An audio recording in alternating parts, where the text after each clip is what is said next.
ঢাকাবাসী এবং সারা বাংলাদেশ এবং দেশে এবং প্রবাসে যারা রয়েছেন তাদের সকলকে travelpost24.com থেকে স্বাগত জানাচ্ছি। আমরা আজকে বাংলাদেশের নতুন বিমানবন্দর তথা ঢাকার থার্ড টার্মিনাল বিমানবন্দর দেখাবো। যেটি দেখতে পাচ্ছেন এটি হচ্ছে ঢাকা আন্তর্জাতিক বিমানবন্দর তথা শাহজালাল আন্তর্জাতিক বিমানবন্দর। এটি সাবেক আওয়ামী লীগ সরকার, স্বৈরাচারী সরকারের উন্নয়নের একটি অংশ। তারা বাংলাদেশে এত চমৎকার বা এতটা স্বৈরাচারী করেছেন যে সকল কাজেই তারা উন্নয়নের মহাফলক দেখিয়েছেন এবং হচ্ছে তারা মহাসড়কের বাস্তবতা রেখে গিয়েছেন। তারা শুধু অর্থনৈতিকভাবে বাংলাদেশকে অচল করেনি, তারা বাংলাদেশের বিভিন্ন ক্ষেত্রে প্রতিটি রাস্তায় প্রতিটি আনাচে কানাচে তাদের এই স্বৈরাচারী কাণ্ড তারা তাণ্ডব লাগিয়ে গিয়েছেন আওয়ামী লীগ সরকার। আমরা দেখতে পাচ্ছি সেই আওয়ামী লীগের তাণ্ডব, যেটি দেখতে অনেক মানুষ চলে আসে এবং মানুষ নিঃশ্বাস ফেলে এবং বিদেশের সাথে যখন মানুষ কথা বলে তখন বলে আমাদের দেশে একটি সুন্দর থার্ড টার্মিনাল হচ্ছে, যেটি হয়তো 2025 সালে 2024 সালে উদ্বোধন করার কথা ছিল। 25 সালের হয়তো ডিসেম্বরের মধ্যে এটি উদ্বোধন করা হবে। আপনারা এত চমৎকার একটি থার্ড টার্মিনাল দেখতে পাচ্ছেন। সেই থার্ড টার্মিনালের প্রায় 2 কিলোমিটার জায়গা জুড়ে হচ্ছে যেই আধুনিক ব্যবস্থাপনা, স্মার্ট ব্যবস্থাপনা করেছে, তাতে ঢাকাবাসী এবং সারা বাংলাদেশ আনন্দিত। তো আমাদের তাদের এই স্বৈরাচারী কাণ্ডকে অনেকেই ভালো চোখে দেখছেন, অনেকে খারাপ চোখে দেখছেন, কিন্তু তারা বাংলাদেশের জন্য ঢাকার ভিতরে এত সুন্দর একটি এয়ারপোর্ট নির্মাণ করে বাংলাদেশকে উন্নয়নের মহাসড়কের বাংলাদেশের মধ্যে পরিণত করেছেন। তারা প্রতিশ্রুতি দিয়েছেন, সেটি বাস্তবায়ন করে গিয়েছেন। তো আমরা সেই আন্তর্জাতিক বিমানবন্দর সেটি দেখাচ্ছিলাম এবং তার পাশে নিকুঞ্জের কাছাকাছি চলে এসেছে। দেখতে পাচ্ছেন সেখানে মহাসড়কটি এত সুন্দর চারপাশ সাজানো হয়েছে এবং আন্তর্জাতিক বিমানবন্দরের চারপাশ সাজানো হয়েছে। আসলে ঢাকা আন্তর্জাতিক বিমানবন্দর একটি বিমানবন্দর নয়, এটি হচ্ছে এশিয়া মহাদেশের একটি ডোমেস্টিক টার্মিনাল। এই টার্মিনালে হচ্ছে দেশের বিভিন্ন দেশের হচ্ছে এইখানে প্লেন এসে আগামীতে থামবে এবং এইখান থেকে হচ্ছে বাংলাদেশ ব্যবসা করবে এবং বিদেশি যেই বিমানগুলো আছেন সেই বিমানগুলো এখানে এসে অবতরণ করবেন 2-3 ঘন্টা কিংবা 5 ঘন্টা থেকে, তারপরে এরা হচ্ছে অন্য দেশের উদ্দেশ্যে আবার চলে যাবেন। এটিকে হচ্ছে মানে অবস্থান কেন্দ্রও বলা চলে। আবার দেখাচ্ছি আমরা সেই সময় হচ্ছে এয়ারপোর্ট থেকে নিকুঞ্জের দিকে আসার পথে আমরা বিমানবন্দরটি দেখাচ্ছি। এখন আমরা নিকুঞ্জ থেকে বিমানবন্দরে যাওয়ার পথে আমরা দেখাচ্ছি কত চমৎকার সুন্দর দেখাচ্ছে এয়ারপোর্ট, পরিষ্কার পরিচ্ছন্ন। এই এয়ারপোর্টটি জাপান সরকার হচ্ছে তারা পরিচালনা করবে এবং এই এয়ারপোর্টের ভিতর দিয়ে 1 কিলোমিটার জুড়ে হচ্ছে আন্ডারপাস এবং হচ্ছে ওভারপাস, দুইভাবেই হচ্ছে যাতায়াত করার ব্যবস্থা রয়েছে। গাড়ি পাশে দেখতে পাচ্ছেন বিআরটিএ প্রকল্প এবং হচ্ছে বিন্দুমাত্র গাড়ি দাঁড়াবে না, নামার সাথে সাথে মানুষ চলে যাবে হচ্ছে তাদের গন্তব্যে। আসলে স্বৈরাচার সরকারের এমন ভীষণ প্রকল্প এবং এসব কাজগুলো অনেকের চোখে পড়েছে এবং এখান থেকে তারা অনেক টাকা বিদেশে পাচার করেছে সেটিও জানা যায় এবং এমনকি তারা অনেক কাজ করেছে। তো বিআরটিএ প্রকল্পের উপরে গাড়ি চলে যাচ্ছে, আমরা সেটি দেখতে পাচ্ছি এবং বিমানবন্দর যে সাবেক বিমানবন্দর যেটি টার্মিনাল 1 এবং 2 তার পাশে একটি আন্তর্জাতিক কনভেনশন সেন্টার তৈরি করেছেন। তারপরে রয়েছে একটি শপিং মল।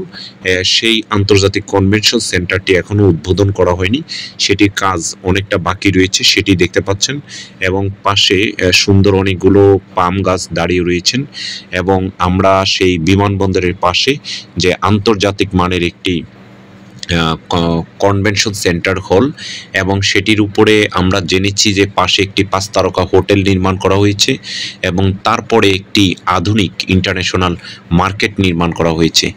আসলে একটি বিশাল পরিকল্পনা ছাড়া আগামী 100 বছরের জন্য এই সমস্ত উন্নয়নগুলো করে গিয়েছেন আওয়ামী লীগ সরকার এবং বর্তমান সরকার সেগুলোর তত্ত্বাবধান করছেন।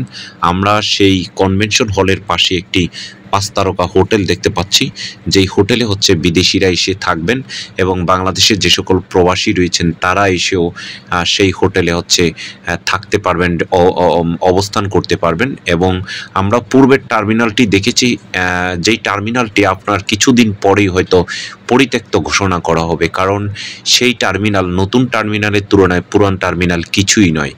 তো আমরা সেই এয়ারপোর্টের যে রাস্তাটি, সেই সরু রাস্তাটি এখন অনেক বড়, প্রায় 12 লেনের রাস্তা তৈরি করা হয়েছে। এবং এই দুইটি ভবন হচ্ছে ইন্টারন্যাশনাল কনভেনশন হল এবং হচ্ছে 5 তারকা হোটেল। পাশে আমরা দেখাবো যে আরেকটি হচ্ছে ভবন নির্মাণ হয়েছে। আমরা গাড়িগুলো যেতে দেখছি। ঢাকা শহরে আসলে অনেক কিছু পরিবর্তন হয়েছে, কিন্তু গাড়ির পরিবর্তন হয়নি। আমরা এটি ক্রাউন প্লাজা নামে পরিচিত। এখানে এটি মার্কেট প্লাস হচ্ছে আবাসিক, সেটি দেখাবো আমরা কিছুক্ষণ পরেই দেখাবো আপনাদেরকে। আপনারা আমাদের ফেসবুক পেজ, ইউটিউব চ্যানেলে যারা রয়েছেন তারা লাইক, শেয়ার, কমেন্টস করবেন, আমাদের সাবস্ক্রাইব করবেন। আমরা পর্যটনের জন্য বাংলাদেশের মানুষকে, সারা বাংলাদেশ এবং প্রবাসে যারা রয়েছেন তাদেরকে দেখানোর জন্য আসলে এই ভিডিওগুলো করা।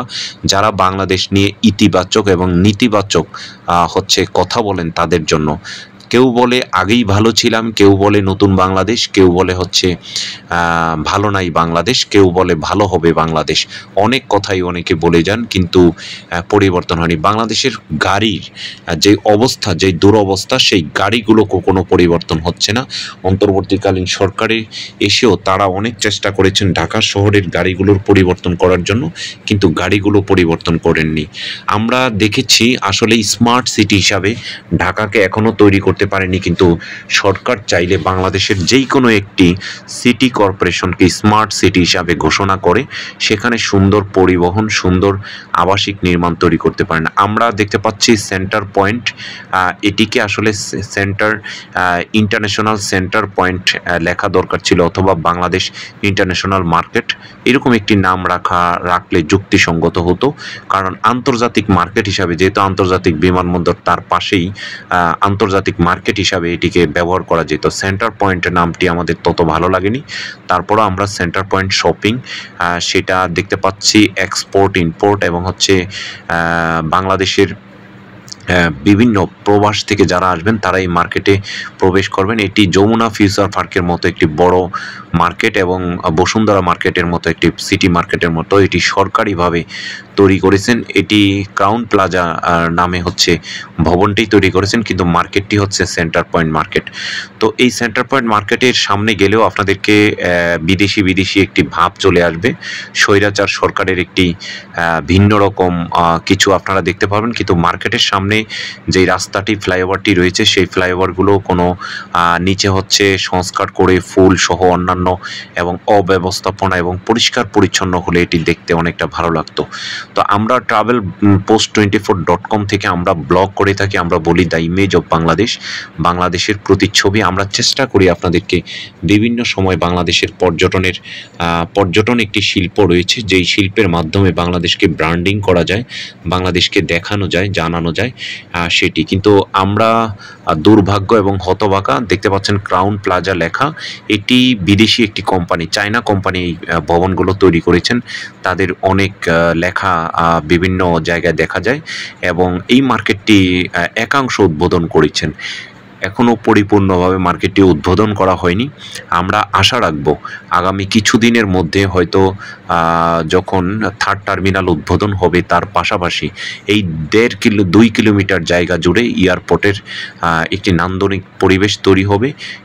সেখানে বিদেশি মানুষ আসবে এবং বাংলাদেশি মানুষ আসবে, দেখবে এবং তখনই বলবে উন্নয়নশীল একটি দেশ, উন্নত একটি দেশ বাংলাদেশ। মধ্যপ্রাচ্যে মধ্য আয়ের দেশ থেকে উন্নত আয়ের দেশ হিসাবে পরিণত হবে। সকলকে অসংখ্য ধন্যবাদ।